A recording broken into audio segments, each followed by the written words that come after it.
हाय, मैं विकेश सर, आप लोग के दीपक ट्यूटोरियल इंस्टीट्यूट में स्वागत है। और आज से मैं आप लोग के लिए 12वीं कक्षा की तैयारी के लेकर हर साल की भांति इस साल आप लोग के लिए मैं उपस्थित हो चुका हूं। और आज से एवरीडे क्लास चलेगा, इसलिए डीके ट्यूटोरियल चैनल को आप लोग सब्सक्राइब करेंगे और शेयर करेंगे, लाइक करेंगे।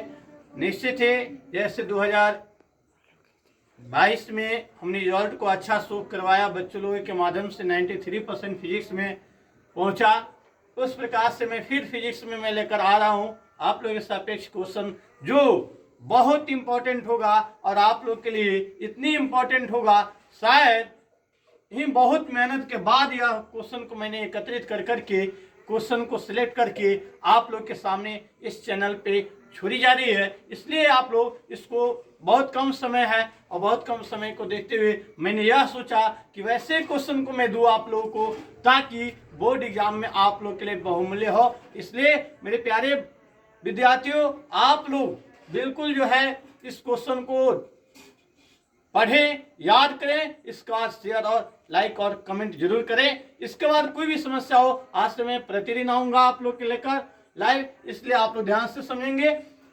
जैसे आप लोग के लिए very important question physics chapter 1, मैं चैप्टर वाइज चैप्टर आप लोग के लिए मैं ये क्वेश्चन लेकर आऊंगा।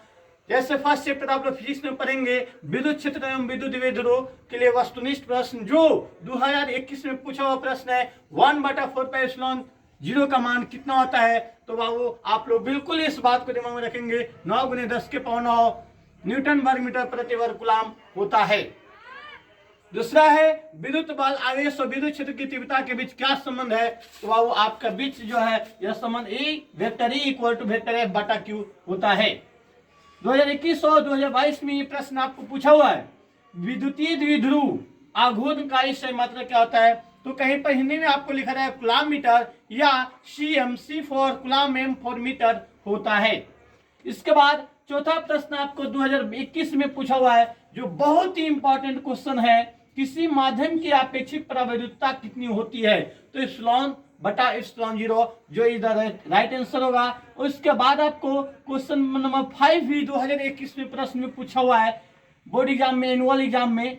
तो आवेश का पृष्ठ घनत्व बराबर क्या होता है? तो कुल आवेश बटा कुल क्षेत्रफल आप लोग याद रखेंगे। और इसके बाद अगला 6 नंबर प्रश्न है, पानी का परावैद्युत अंक स्थिरांक कितना होता है? तो बाबू 80 याद रखिएगा। उसका विद्युत क्षेत्र में एक आवेशित कण पर लगने वाला बल का मान क्या होता है? तो ए वेक्टर F = QE होता है।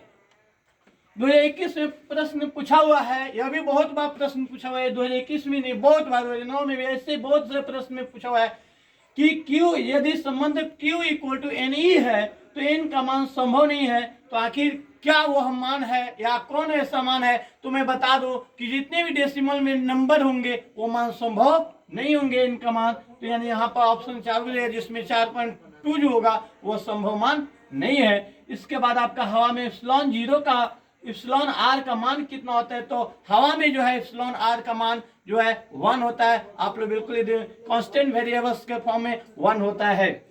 अगला 2020 में 10 नंबर प्रश्न पूछा है कि आवेश का बीमा क्या होता है? तो आवेश का बीमा आपका 80 होता है। और 2020 में यह प्रश्न पूछा हुआ है कि किस राशि का मात्रक वोल्ट/मीटर होता है? तो वो याद रखिएगा, विद्युतीय क्षेत्र की। इसी प्रकार से मैं आपको ε0 का मात्रक क्या होता है? तो फैराडे प्रति मीटर, या Fm⁻⁻1।